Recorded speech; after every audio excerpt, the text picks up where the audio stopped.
Hi guys, good morning. Pag-usapan na naman ulit natin ang tungkol sa pagtitipid or tipid tips. Sa ano guys, nakita nyo ba yung calendar na yan? Yung calendar na yan guys, meron yan nakasulat na ipon daw. Ipon per day, tapos per week, at saka per month. Kaso nga lang, yung calendar na yan guys, ay nahirapan talaga ako makaipon.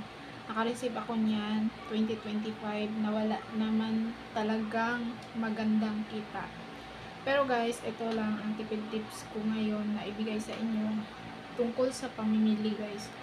Kung mamili tayo guys, dapat nasa mood tayo. So kung hindi tayo sa mood, bili lang tayo ng bili, tapos naubos na pala yung budget natin, tapos kulang yung gusto nating bilhin.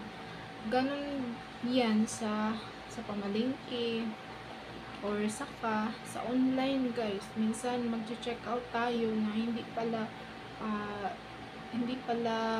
yun kailangan. So dapat kung mag-check out tayo, dapat nasa mood tayo at saka hindi tayo stress, kasi pag tayo ay stress, ang ating magawa ay madoble-doble yung natin, i-check out natin, at saka hindi pala natin kailangan.